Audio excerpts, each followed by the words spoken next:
Everybody, welcome to another episode of Butternomics. I'm your host, Brandon Butler, founder and CEO of Butter ATL. And today, we got a 2-for-1. Yeah. Whoop, whoop. Not just one, we got two amazing ladies in the building today. How y'all doing this morning? Feeling amazing. Incredible. Incredible? Mm-hmm. Well, y'all are incredible because we got the one and only Mrs. Lori Hall and Miss Jessica Lane of Popp'n Creative. Y'all feeling all right? We're feeling great. Good. Well, thank y'all for pulling up, man. How y'all enjoying Atlanta? Oh, my God. I love this Atlanta weather. Let me tell you something. This weather is everything except for the rain. Well, but yes. the warmth is everything. Yeah, right agreed. now. I was going to say, because I was coming back into town. So, of course, I hit into the craziness of the airport. There's no fun like getting landing in the airport at midnight because Yeah. ATL Hartsville Jackson goes nuts after Yeah. hours. It So, me and baby girl, 3 months old, we were Yeah. traversing the air train, walking, doing all the things. I felt for you, though. I was bleeding for you. I was like, oh, my Yeah. God, not a 3-month-old, ground stops, Yeah. delays. Yeah. So It that's was just very what we do. adventurous. That sounds like an adventure. I'm telling you, you're better than me. I know when to get up out the Right? airport. It's like the Be back out. rooms over there. Yeah. Well, look, for those who don't know, please tell us, what is Popp'n Creative? Yeah. Y'all want me to start? Yeah, go for it. So Popp'n Creative is a multicultural agency, and so we both started it in 2020, February of 2020. So that's a story right before the pandemic. Mm-hmm. And our goal was we both come from the entertainment space. We both come from television. We both were very passionate and bullish on just like multicultural space, multicultural marketing. And we felt like we never could find an agency or the right fit while we were on the brand side. And I Right. kept nudging her like, hey, girl, I think we could do this ourselves. I was like, that's cute. That's all cute. these questions we have, I think we could build this ourselves. Let's do it. Mhm. And so I kept nudging over the years because we worked together at TBS and TNT, and then we also worked together at TV One. And finally, she was like, "Okay, I think we can do it." Let's do it. Because we were mad creative. And it's Yeah. like, when you're in certain positions, sometimes your creativity can be kind of dulled if everybody's not feeling your ideas. You're like, oh, here's a great idea. Here's this amazing thing. And sometimes it might get cut for budget. It might get cut because priorities have shifted, et cetera. And I just saw that we were coming up with these dope ideas and we could never really get them off the ground because of the economy or because of what the company's priorities were. So when she came back around, I was like, girl, we can It's do time. this. Right. So it was time. And thankfully, I chose the right partner. Hopefully she chose the right partner too. I did.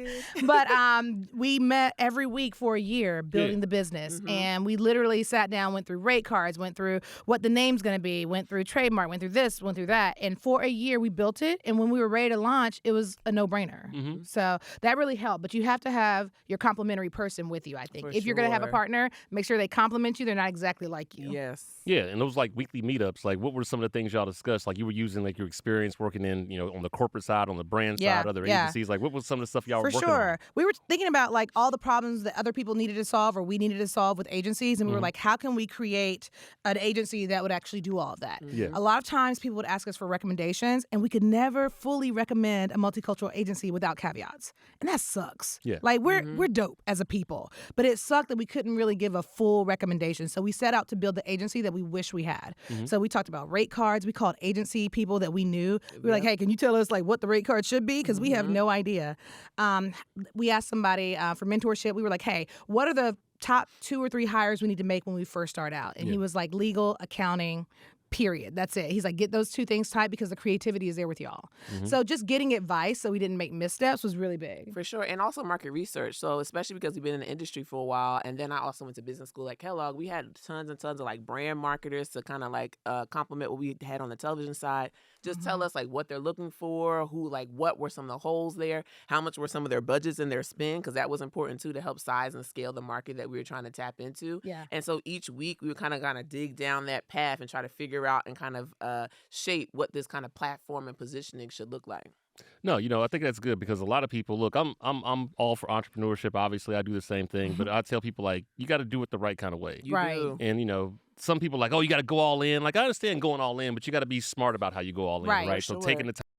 So cool. So y'all were doing the meetups and all that stuff was coming Sure. together. And I think, for a lot of people, everybody talks about kind of going all in, but it sounds Oh, very yeah. strategic about how y'all kind of backed into it, right? Because like you got bills, you got insurance, you got needs. Right. But like to be able to kind of like parallel path and start Yeah. building this business idea while still doing doing your main job, right? And then you got to a point to where y'all decided to kind of jump off. Oh, Like, yeah. what was that point where y'all said, okay, we ready to Yeah. do this? Did you have your first contract? Like, Yes. when did y'all make that decision? No, hell no. It was the pandemic. No, for me, actually, we had built the business and we launched it February. So what's interesting is Jessica and I worked on the same team. So she worked on my team in marketing. She was the head of my digital and social team, right? Gotcha. And so she actually needed to move to Atlanta because her husband had a job in Atlanta and they had been living separately, but it was time to move. You know, you got to keep the family intact. And so I campaigned for her to stay on as the head of digital social, but at the time the company didn't feel like work from home was realistic. Oh, well, that changed. Listen. But honestly, that was the best. Like, at the moment, I was kind of bummed. I was kind of crushed, but that was the best setup. Because had they not said, no, girl, you don't have this job anymore, I wouldn't have had the initiative, and I would have had the, like, oh, you know what? Let me pull it together and let's make this work. Like, let's make Popp'n work. Because now I don't have a job. So now I had to figure out what this looks like. And a couple of people offered some really good advice and just really, you know, your network kind of engaged. So first, another agency owner, What Works, Martin, he told me, he was like, okay, this is how you start. You need a contract that's going to give you 60% of your revenue that you made prior to, and then you hustle for the rest. Yeah. And so then I went about getting that first contract to make sure that I was good, to make sure we can transition and jump into Popp'n full force. And then Melissa Ingram at Aspire TV, I was chatting with her, and she gave me that contract because she was like, I'm looking for someone full time. I can't afford you full time. And I was like, well, actually, this might work because I'm looking for something part time, and I can use my skill set. She was like, this is gonna work. So she was able to give me that first contract, and a shout out to Aspire TV that gave me that 60%, so then I could hustle the rest and build with Lori for Popp'n. Exactly. So I was still working at TV1 at the time. So Jess launched Popp'n with Aspire, like doing that contract. So she was launching it. I didn't work on Popp'n yet because I was still fully employed. And so then April hit, the pandemic hit. I got laid off in the pandemic. So I don't share that story a lot, but I want to share more because people need to know that just because you're laid off doesn't mean that you're not going to do something else great. Absolutely. And so the amazing part was we had built Popp'n over a year. So as one door closed, the other one I just walked right through. And so I told Jess, I was like, yeah, so I got laid off, but all these headhunters are coming after me. You know, Disney is trying to shake out a big job to me, and and Jess said, Popp'n is my next chapter. So like we got to make this work together. I know they coming. Just tell them to sit on to the side. Right. And I will say that initially I was kind of like a little hesitant because being an entrepreneur, it's like you have to eat what you kill. Right. And we asked one of our good friends, Ramon Cortez, we were like, hey, you had your own agency. How was it? He's like, look, sometimes you might not have enough for ramen. Yeah. Like it is what it is. And so, you know, me, I was like, not enough for ramen. Like not even the fancy ramen, the cheap ramen, like, you know, he meant oodles and noodles, not a cup of noodles. Right. But you have to have faith. And so because we had built it for a year, because we were ready, because Jess had started it and I was ready to walk through that door once I got laid off, I was like, you know what, this is it. Yeah. This is it. I had a nice little, you know, package that I was collecting on, so I was good money-wise for a little while, and I used that to fund all my bills. So she and I actually were able to self-fund ourselves while we built the business. So it's not like you're expecting a profit immediately. You know, you have to actually get clients. You have to get contracts. And her Aspire contract was for her because I was still working. Yeah. So then we went out together and had to pitch our very first client. And I was so nervous because it was this badass marketer that trained both of us named Trisha Melton. And she's like, let's go to her. She's head of marketing at Freeform. And I was like, Tulip Form. I was like, girl, let's just do this. We're just going to go to Trisha. We're going to make it happen. She's like, I don't think so. I'm like, we're doing this. We are doing Only this. Because I wanted to be ready. I wanted to be like so tight. I was like, she couldn't say anything. And so we got tight. We go out there. Finally, I was like, okay, let's ask Trisha. We go out to California, fly out. We have champagne bottles with little orange striped straws. We have Popp'n cupcakes. We had all this stuff. We pitch her and her team, 15 people in the room, very first pitch. And afterwards, everybody leaves, and she says to us, she says, you know, how many people have y'all pitched before us? And we were like, you're the first. She was like, damn, I got no notes. That was great. So I was like, and we're like, woo. Yeah.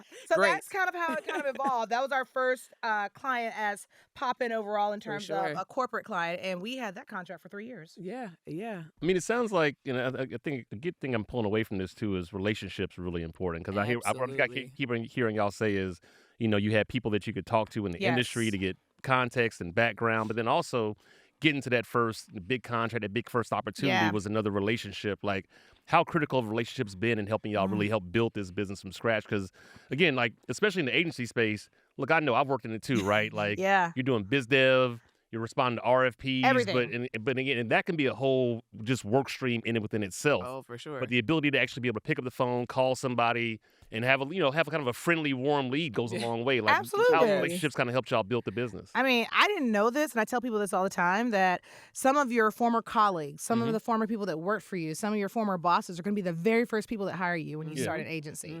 The very first people, because they know your work ethic. Yep. And they know who you are. They know whether you have dope ideas or not. They know whether you can execute or not. And so people that even were more junior than I was when I was at Turner ended up hiring us. Like Stacy hired us at Sony. Like, and we had a really great roundtable with Gabrielle Union, and it was just amazing. So I would say, do not burn bridges, do not be an asshole. Like, the people who are around you, whether they're above, below, or to the side of you, those are going to be the people that are going to help you build your business, and you just don't know it yet.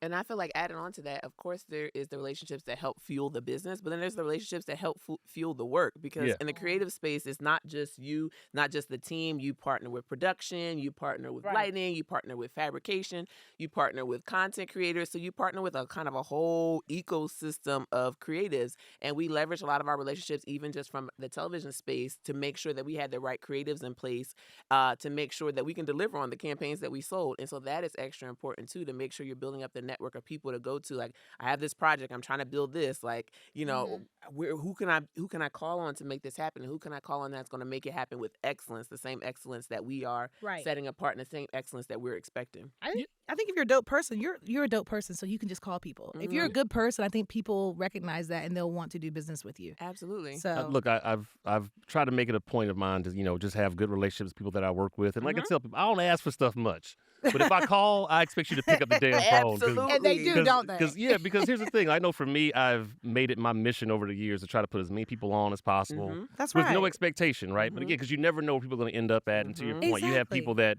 could have been junior one day and you gave them an opportunity, and all of a sudden they overhear somewhere, and that opens up a door for you, right? And so it's really important, like I said, to not burn those bridges. But like when y'all did start actually building the team, like what was that moment you said, okay, you know what, we need some people in here, we need some help, need some and squad. Because one of the things I hear about a lot of times people that come on the podcast is building a team is the hardest part of running their business, right? Yeah. It's like finding those good people, and then also keeping them around. So like when it was time to make that call, how did y'all know it was time to start bringing people in to help? I think we knew it was time because I feel like, especially in the agency space, like it is all about client service. And the only way you can provide consistency in client service is if you have a consistent team. And so when we started to kind of have a couple of clients and wanting to make sure we had repeat clients, we started to realize we need to have a team in, and then we also need to have almost like an approach or a system on how the Popp'n way to treat clients, how often you're going to respond to clients, how quick you're going to respond to clients, what are the expectations when you have an RFP or deliverables, what does that deck look like, and making sure it's consistent from point to point. So once we realized we're not just at this point, we're not consultants, we are trying to build a sustainable business, we needed to make that shift in terms of have people who can make sure that they're in place to build and grow with us. So we started with kind of like free, like I guess permalancers, if you will, started with kind of freelance contractors that we would have retainer-based relationships with, and then that eventually transitioned. I feel like that was in 2020, but by the end of 2020, we started hiring people full-time, and so that was kind of that runway. So I feel like that whole kind of summer leading into that early fall, it was really kind of permalance and freelance structure, and then I can't remember when exactly our first employee was, but it was the end of 2020. Yeah, I think so. I think so, because we first started because it was the pandemic. A lot of people lost their jobs, right? And so Jess and I thankfully had the same level of excellence when it comes to work. So we never really had to like gut check whether what we were doing was excellent. We didn't have to like follow behind each other. But when the work got so big that we needed more people, we had good friends that were dope marketers that needed to just stay, creative. And they were like, hey, I don't mind coming to work with you. You don't need to pay me. I just want to like keep my creative chops going. Yeah. So literally one of those women, Keisha Taylor Starr, she was working with us, and then she went on to be the CMO of a network group, right? Okay. So we had that level of talent helping us work, right? So we did that for most of 2020, and then at the end, we decided to hire people because we were like, hey, we need to have consistency of excellence, consistency of work. And the great part is that we always made sure that we could afford them. Like our biggest thing is we've never missed a paycheck. we don't operate raggedy. That's Jess's word. I love that. She's like, we can't be raggedy. No, That's what she's raggedy. No. So we've always paid them on time, even when, you can get kind of screwed as an entrepreneur sometimes by people. We do right by people no matter what. It doesn't matter. It's like we want our name to be good, and we want to feel good about what we do. So into 2020, we did that, and now we're at 15 people employed full time today. No, that's amazing. I mean, as somebody that's again run an agency before, like I took a lot of pride in also just people taking that belief in me, especially from a full time standpoint. For sure. It's like you got people that have families and things they depend on, and like I don't know, I took a lot of just pride in knowing that like we were kind of helping to put that out there for them, like. And I always have a rule too when it comes to working. I always say like you can't work for me until you work for me. And so it sounds like, again, y'all kind of have the same thing. We had a lot of people that start off as you either worked with in the past, you knew their work ethic. You weren't just, you hope things work out, right? You just work things work out, but you never know. But like knowing the kind of the quality of work you're going to get in always helps out. But like, how did y'all manage, to keep the creative vision tight while also having to now manage like HR and all the back office stuff? Because again, like there's what they say, like working on the business and in the business, right? You got to do those same things. So how did y'all manage both of those things? I think that gosh, how do we? I mean, we outsourced for what we needed somebody else to cover. So HR, thank God we know dope people in HR who want to work with us, and so we can outsource for that. And we have a really good system now, a really great person that is our HR representative. We hire business people, and they didn't start off as our business people, right? They started off as maybe in an assistant role and this and that, and you realize they have amazing financial chops. And then you're like, okay, well, let's work on this because we were doing finances on our own. And so then we started to groom people into certain roles, and now they're able to handle a whole division of the business. So we have our operations team, which we call our Popperations team. We have our account management team, and then we have our HR. And so we still have some things that we need to fulfill, but what we can't fulfill from a full-time role, we actually just outsource. So that's legal, that's accounting, that's HR, et cetera. So that frees Jessica and I up to stay on the creative vision, because that's really important to us, is that we maintain dope creative, right? Yeah, first and foremost. Right. We want to hire dope creatives who are in our culture, who are of our culture, because that's what we started out to do. We wanted to make sure that we hired the dopest people in the business, right? And so that allows us to focus on the creative aspect, whereas all the other stuff that we don't really want to deal with, we can have other people help inform us, and then we make those decisions. Yeah, and as co-founders, just help me understand too, like how do y'all kind of split responsibilities? Like who does what when it comes to the creative side? Yeah, so I guess we really split it based on kind of our expertise, especially because I came from like social digital world. So I kind of initially worked on a lot of the making sure that we had an approach for like our social content projects, our kind of content management projects, as well as kind of video production. Because at TV One, that's kind of what I did there. And so I was able to help build out and grow that part of the business. Gotcha. And then Lori, her expertise, and she was always a traditional television girl. So she kind of did a lot of the on air. And Lori is also a masterful team building, team structure. Let's figure this out and that sort of thing as well. So she has a perfect vision onto how do we align resources, how do we align assets, as well as kind of that creative side on the on-air side in terms of how we do big, rich storytelling, which is always important. And then, of course, you have your big, rich storytelling, but how do you break that down into the pieces that our team can then go and build and grow and groom and turn into these wonderful campaigns? Yeah, and even from a functional perspective, like Jess does more of the business development. She also managed more of the finances because that was kind of her world from being in business school at Northwestern. She kind of understood that a lot more and in more detail than I did.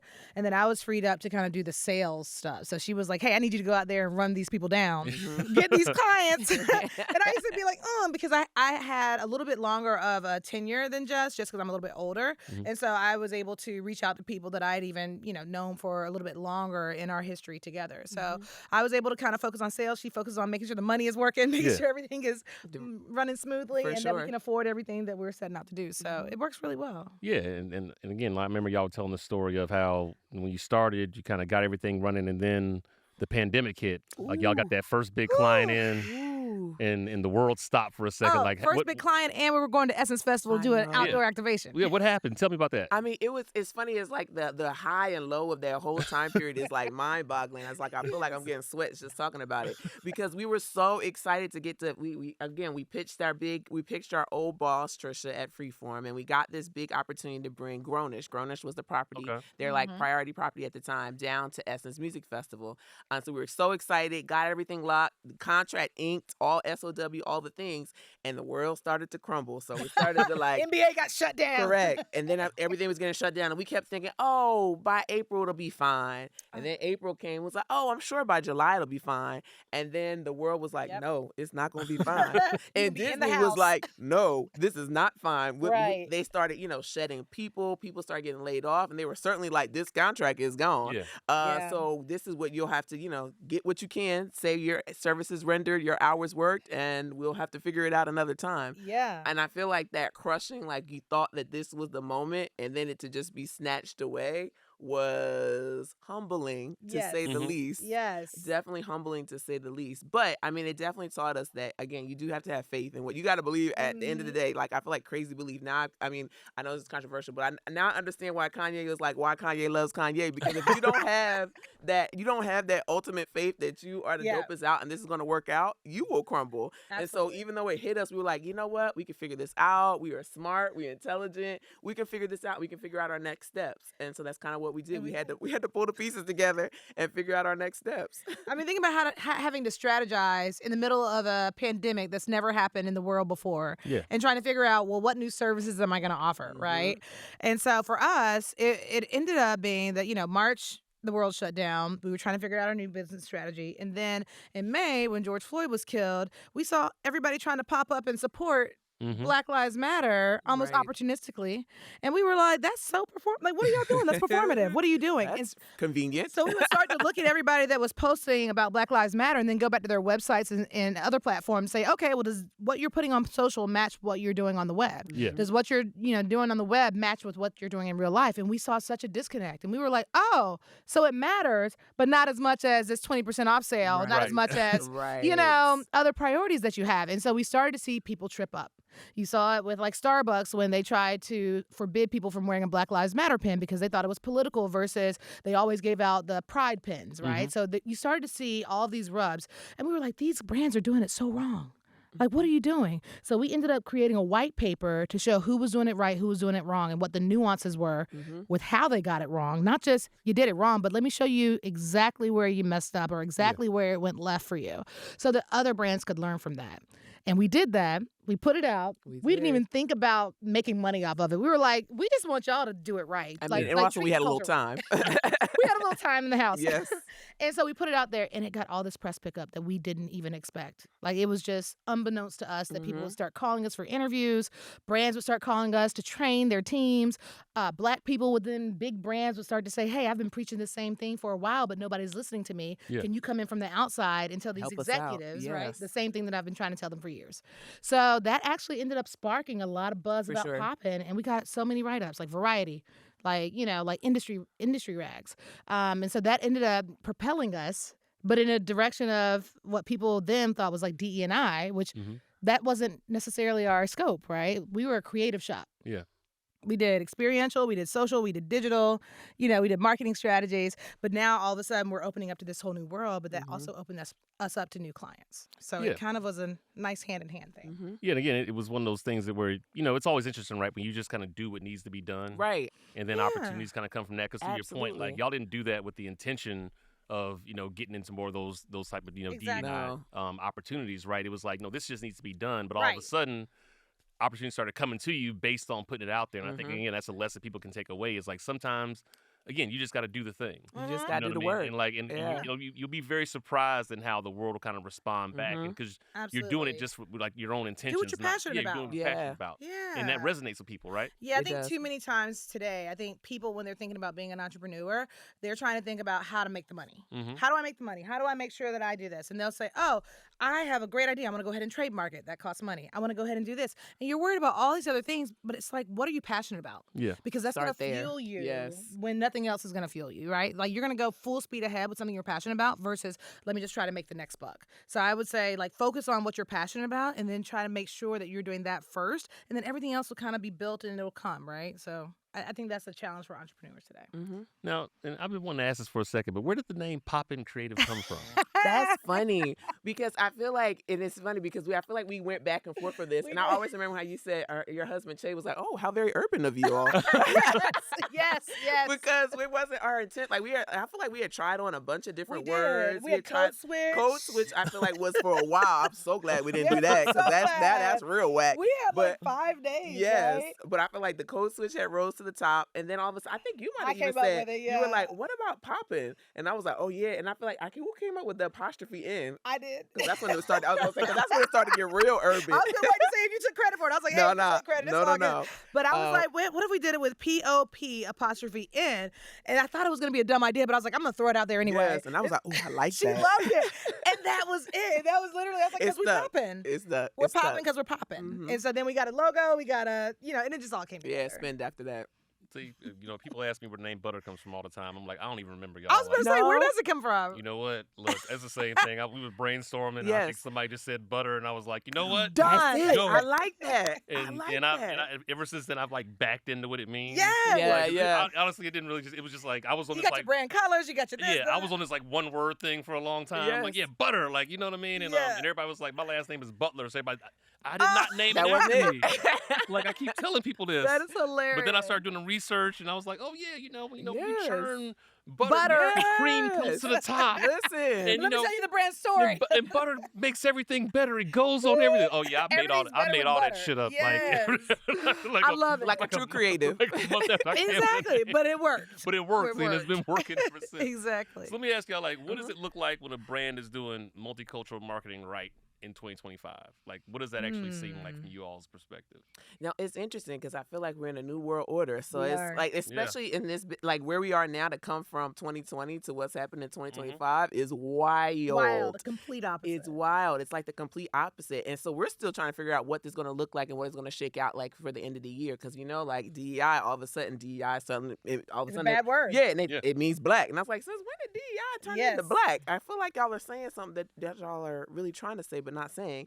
And so we're trying to figure out what that's going to look like in this new space. But at the end of the day, I don't think brands have forgotten. As much as I feel like the world is kind of going after people using DEI, but at the end of the day, you still have to reach target customers. Right. You still have to reach target consumers. And your targets are going to look like your targets, like African American, Latino, the world, the multicultural space, they buy.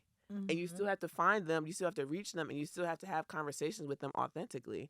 And so what we've been lucky enough that a lot of our partners that we're still working with, they're like, well, I still need to find them and I still need to reach them. So still keep building these campaigns because that's not going away. And the minute that I don't reach them well, they will start going away. And then my numbers are down. And then then my boss is looking at me in terms of like, what are the consequences there? So we still have to fuel growth. Right. We still have to drive those numbers. We still have to fuel those results. And so in multicultural, whereas I feel like DEI is breaking down, I feel like there's still this parallel path that people aren't really super vocal about that says, no, I still need to connect with have relationship with my consumers that matter. I think it's like performative in the opposite way. Right? That's a good point. You have to ask yourself, why would you roll out a press release saying that I'm rolling back my DE&I initiatives when it can cut off an entire market segment for you? Like, why would you do that? Why would you purposely and intentionally harm your business just so you can say we're rolling back DE&I? It's performative. They want to look good to whoever is at the top, right? The administration, whoever it is. And so it's like there are a lot of companies that might be rolling back DE&I that we don't know about. We have no idea about it. It might be internal policies, it might be employees, it might be their hiring practices, et cetera. But they don't go out and, they're not vocal with it. But the ones that are vocal with it, I'm like, what is the real reason behind that? And I think that's the challenge because now they're leading the pack with other companies pulling back. We've heard that even grants are getting killed for anybody that's targeting DE&I. And so now a lot of nonprofit school funding, education funding, universities. I was going to say there was a big article. I'm Northwestern. They got a big amount of money that was pulled back from the government based on what policies they had in place. Exactly. And it's such a shift. It's such a 180-degree shift from, after George Floyd was killed, everybody's saying Black Lives Matter. Yeah. So now it's like, so they don't matter. But then when our community boycotts, now you're like, oh, well, never mind, you do matter. So I just feel like it's so performative. And it's like, what's the real rationale behind that? Because you need everybody. If you're a brand, you need everybody. You do. Right? And Black people are the biggest consumers. They're the biggest spenders. Like we have buying power. So what's the purpose of you really trying to say we're rolling it back? It was interesting. I was talking to a friend of mine she works for a very large corporation, and she had an interesting perspective on it because what she was saying was, she was like, a lot of these people are also kind of I 100% agree. Like, I think it's crazy what's happening. Yeah. But she was saying it's interesting because a lot of these people are in tough positions because legally, what they've done is almost like said, if you say this, they will take money from you, right? And so what you have, to your point, you have I think to put it is on a the little good performative. Just so people can try to avoid not getting targeted for certain things. But what's interesting is that even though, and again, some of them are more active, but there are some that have actually put it out there and then are not doing a thing. Or they're just trying to be quiet about it. So don't put it out there and be like, we're rolling this back. But they're also like, no, actually, business is still as usual. Yeah, you know, so it's but like he's a 2 Chainz song in this commercial. Yeah, like so I was talking to her about it. She was like, yeah, some people like really in a tough position with it because of just how they've and like the language of it is like vague that it's like a lot of leeway in how it can kind of be interpreted. And so you have some companies, some organizations that are kind of just overkill and being like, oh, well, cut. Exactly. But at the same time, you have some people that are like saying it, but they're like, all right, we just gonna say it, but we still gonna sit here and make it happen. We're gonna make it happen. And so it's gonna be really interesting to see how it all kind of comes together. But like, you know, look, they told y'all what they were gonna do, and y'all flew out there and put them in there. They did. They really did. So we can't act surprised. I know, but why is it DE&I equals black, right? So they're women, they're veterans, there's a queer community, you know, like. Yeah. But largely, you know, when people say DE&I, they automatically think black. Yes, and that's unfortunate. It's convenient. Yeah. It's so unfortunate. It's like we over here propping up your businesses, but we're gonna show you. Look, the old heads like Al Sharpton was like, look, nobody buy anything from Target, from you know, and those types of tactics, whether they work or not, it still sends somewhat of a message, and I think that it's good. You know, like I tell my daughter all the time because whenever stuff happens, I say, look, I'm gonna tell you one thing that I know and that I've learned is it's always about the money. Yes. What I'm very interested to see is when these Q1 results come in, these Q2 results come in, and these people see how much money they actually lost. I'm telling you, I got a feeling that they're gonna put some stuff back. They're gonna start putting stuff back. You know, press release redone. Right, I totally agree. I'm very interested to see what happens as all these Q1 results start coming out and earnings and everything, and because again, they were so so performative, so big, and so vocal about it, and.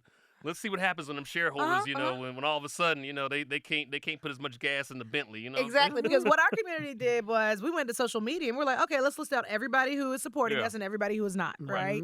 And so I think it's so interesting because people forget about the power of social. Like you can reach the masses now. It's not like it was back in the day where it's like you had to make phone calls and this and that. Right. We can reach masses across the world, right? And you guys are global brands. So we can literally shut this down. Yeah. You know, if we wanted to. So I think it's interesting. I agree. When the reports come out, we're gonna see who's winning. We're gonna see. Now look, y'all seem to get along really well. But we love each other.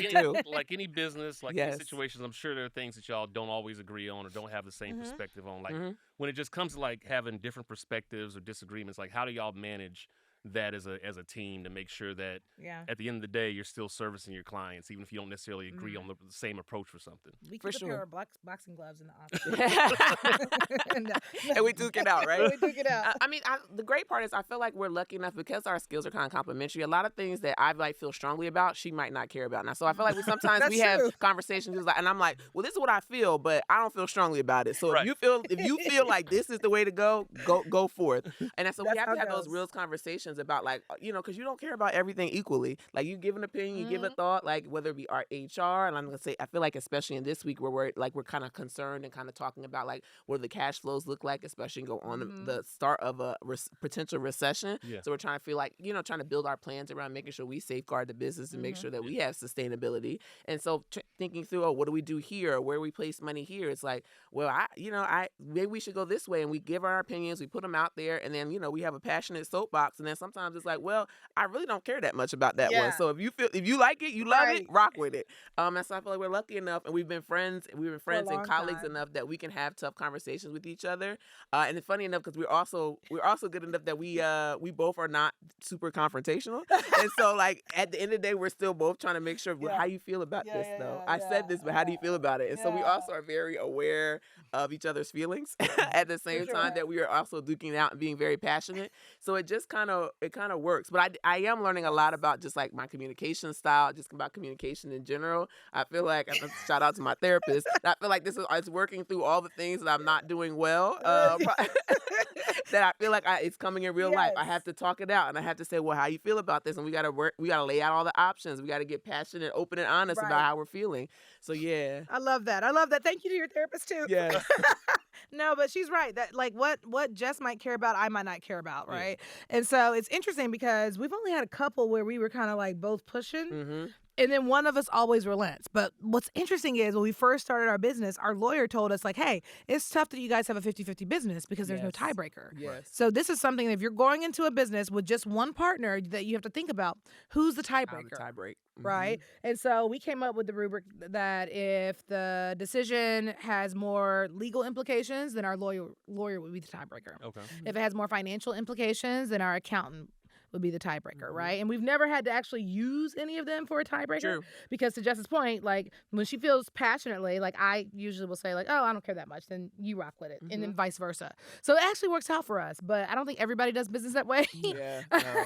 But we're fortunate enough that, you know, even when we're strong about it, we can clearly state what what our feelings are, and then we just figure out like, well, are you 51% and I'm 49, and it just works out for us. No, well, that's why I asked again. You have a lot of people that, especially in Atlanta, people that listen, they're like solopreneurs. Yeah. And even they do have a co-founder or a partner, they might not be 50-50, right? And so I think like at the end of the day, and we use the word conflict because there's nothing else kind of called a disagreement, but like at the end of the day, it is important to understand how you'll manage those things. For like sure. even within other people in the organization, you know what I'm saying? Again, like there's it's all about what's the book I love? It's called Radical Candor, and like talking about like having tough conversations because especially when you have employees and people that you have to there's just conversations that you have to have. You do. Right. And like look, especially when you the one paying the salaries and making sure the lights staying on. It's like, look, we need to talk about this. Exactly. It's like we are married and work, right? We are. Like we have a shared bank account for the company that is lots of zeros, lots of we have multiple commas in that thing, right? But we have to decide on how to spend that money. Right. And we have to decide on who let go, who to keep. We have to decide on, like what lawyer to bring in, what this, what that, which business to take, which business not to take. And all of that can be ripe for confrontation and ripe for conflict. So make sure that if you're partnering with somebody, make sure that your relationship, independent of the new business, is tight and strong. Like if you don't like the way that you guys argue in real life, you're not gonna like the way you argue when the money come on the table. Exactly. Absolutely That's how you lose not. friends. For sure. So we've been in this for a minute, and we picked right. Yeah, and you gotta take the ego out of it. I feel like especially in entrepreneurship, it tends to be the egos tend to seep into entrepreneurship in a very real way, and it can blind you to making sure the business is okay. So at the end of the day, we want it to work. So we got to take the ego and ourselves out to really just trying to understand like what can make it work. And if this fight and all this conflict is not making it work, we're gonna have to pull back because at the end of the day, we want the sustainable business. That's the win. Yeah. And you don't know everything. I think we have a healthy amount of we don't know everything. Like so, if Jess is like, we should do it this way, I'm like, it can work. Okay, or if I say, hey, why don't we do this thing, and she doesn't feel strongly against it, she's like, hey, roll the dice. Yeah. And there's a healthy, as an entrepreneur, there's a healthy amount of let's see. Yeah, because we don't know. We're gonna see. So I think that's a good thing. Well, look, y'all have made it 5 years, and that's no small feat. Woo-hoo. Congratulations on Thank that. you. But what do the next 5 years look like in you all's opinion? Oh my goodness. Yeah, I mean, I feel like everyone says, "Oh, growth." It's growth. Well, yeah, I want to be on a always say beach. I just want the chart going up and to the right. Correct. Yes. Exactly. So I want growth, and I feel like, and we definitely started really in the entertainment space and working with a lot of television networks, streamers, cable, that sort of thing, and we're just starting to kind of branch out into other areas, CPG, beverage companies, wine and spirits. So I know from just like a vertical standpoint that we want to grow into other verticals, and we want to take that storytelling, that video entertainment storytelling foundation, and be able to spread that into other verticals and kind of work that in those angles. So I know that is where we're pressing, especially in this year from a biz dev perspective, like how do we crack the nut into getting into those other verticals that we've identified as like ideal verticals for us and ideal verticals for what we do best. So I know that's one area. I agree. And I think that, when people can finally understand that, Black culture drives pop culture, and that what we do is going to be mainstream by virtue of us targeting the culture, Absolutely. right? Yes. And so like doing ads like what Google did with, the best ever or the biggest ever, I think it was one where you search for like the best artist, the best athlete, the best this, and they were all Black people, but they didn't say, hey, this is a Black ad. It's just the best. Like when we can get to that level of marketing with some of our partners and some of our clients, I feel like that's where we want to be in 5 years, where it's mainstream. You're not coming to us for targeted marketing. You're coming to us for marketing. And we give you these ideas that are going to drive the culture or just, be in parallel with the culture. And that's what we really want to do. And then be backed by still creatives of color, because that's important to us too. It's like, so yes, important. we want the campaigns to drive the culture, but we want the people building the campaigns to be a part of the culture. Yeah. So because like we're always passionate about making sure like all the vendors that we use, like, that we're putting on, to your point, like putting on people that don't always get a shot in mainstream traditional Madison Avenue type of advertising. Yeah. And so that longevity, we want to still be building the relationship with those communities, especially Atlanta, ATL creatives, to make sure that as we are growing, they are growing as well. Absolutely. Yeah, I mean, look, at the end of the day, I think the people that make the culture have the best opportunity. Sorry, people that are in the culture have the best opportunity to make things that land in culture authentically, right? And I think too often those things get separated, right? So again, when you see moments where you look at the team that made, you've seen things that land, and you're like, okay, I know that. Yeah. I don't know who was in that room when that got approved. You know what I mean? Like, but it wasn't the right folks. I've told people, Right. I've told people over my career, I've stopped a lot of bullshit from happening. Absolutely. Like, I've stopped just from being in the room. Absolutely. But you also know that these things go through rounds of approval. So Right. if it goes to the top, you had nobody on your squad. Yeah, you know what I mean? It's like, how did this get made again? Right. Well, look, before we get out of here, let me ask y'all if there's another Jessica, another Lori somewhere. They want to build something. They want to launch their own brand. They want to launch their own agency. What do you hope they take away from you all's journey? Oh, I would say, well, first of all, shout out to the Popp'n squad that we have, because Popp'n is nothing without the Popp'n squad. Like, we have dope women who are all within the Popp'n ranks, and they are literally helping us drive this business. So I would say pick the right squad, pick the right partner, and don't let your ego get the best of you. Like, just have a healthy amount of, I don't know, but let's figure it out. Yeah. What would I say in terms of, that was so good. What would I say in terms of where they need to go, where they need to plan? I feel like you got to plan. You have to plan, but then also be uncomfortable when the plan starts to fall apart. Because in true fashion, it starts to disintegrate, and you're going to have to figure it out. The pivot is real. So I definitely think you can't jump in without having a really solid plan, but you got to be flexible enough to know that don't drive your plan all the way into the ground. When it starts to crumble and it starts to change, be willing to ask questions, get feedback, and shift and adjust so you can have a sustainable business, so you can be around those 5 years, 10 years, 15 years, and also get, obviously get acquired, bought, sold, and, that's the dream for any founder. We would not be here without Jessica planning. I'm not the planner. Jessica is an amazing planner. I'm like the visionary, if you will. She's creative as hell, but she's also like, but it's going to be tight. So let's put this down as a plan. And so make sure that you're thinking of complementary skill sets. Yes. If you are the creative person and you suck at details and you suck at planning, do not get another you. No. Go get you a planner. Go get you an amazing planner. Jessica Lange. Go get you an amazing person who's going to complement that so that you can build something great. 2 of you is one too many. Yeah. That's a bar right there. Bars. That's a bar right there. Y'all stop. Well, look, this has been an amazing conversation. Before we get out of here, how can people find out more about Popp'n Creative? How can they support you all? How can they find y'all? Give them all the things. Yeah, so you can find us at our website, poppncreative.com, but of course, all the social channels at Popp'n Creative, and then, of course, each other. Yes. So I'm Jessica Lane Alexander at LaneJessD, and my IG is at Lori Jay, Lorijay. So when you spell Popp'n, don't forget it's Popn. Okay? Do not spell the whole word out. We're Popn Creative. Okay. Well, Jess, Lori, appreciate y'all so much for coming up, pulling up, and sharing y'all journey with us. Congratulations on again hitting year 5. Can't wait to see what happens with y'all over the next 5 to 10, or however long y'all want to do this. See y'all end up on the beach. Hey, we're gonna do some stuff together too, because this is what that's we do. coming next. Hey, holla at your boy.